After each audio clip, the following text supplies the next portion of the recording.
Hi, I'm Dr. Goh Kim Yen from Ampang Putri Specialist Hospital. I'm a general physician and I specialize in hematology as well. Leukemia is white blood cell cancer. Okay, this is a very unusual or rare condition. The frequency of it is about 1 to 2 per 100,000 population. There are two broad families of leukemia. One type is what we call acute leukemia. Leukemia which progresses very fast and the patient may get worse very fast within a short period of time.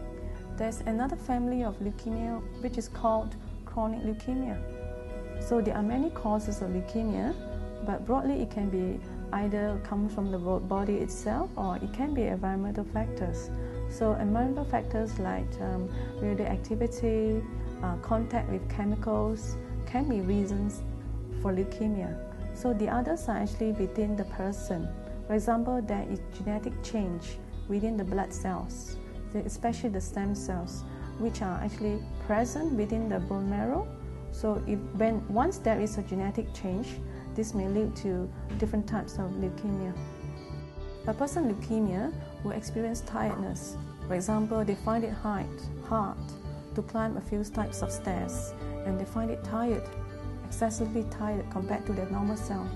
They may have easy bruising. For example, they may have blue-black marks on their skin, and sometimes they come with prolonged fever, unexplained fever.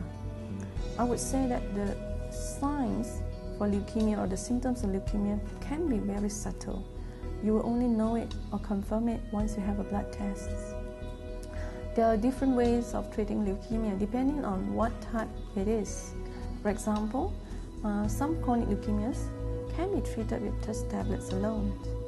But broadly, acute leukemias has to be treated with chemotherapy, meaning that drugs that are aimed at killing cancer cells.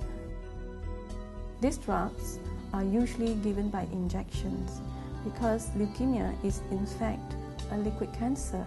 So you have to give something that goes into the blood, circulate in the blood, and kill these abnormal cells. And I would like to say that leukemia is actually not the end of the world. Once you're diagnosed with it, there are many ways nowadays to cure it. Some leukemias are commoner in children, whereas certain leukemias are commoner in adults. For example, there's a type of acute leukemia which is called acute lymphoblastic leukemia. So this type of leukemia is commoner in children, and the chance of curing this leukemia is extremely high these days in children. And a lot of children get cured, they lead a normal life, and they grow normally to adulthood. Whereas in adults, acute myeloid leukemia, amongst the acute leukemias, acute myeloid leukemia will be commoner than acute lymphoblastic leukemia. So for adults, the principle of treatment is first, they go for injection chemotherapy, and certain type of leukemia, they have a higher chance of cure with stem cell transplantation. So specifically whether or not that type of leukemia needs a transplant, you need to talk to your doctor to find out.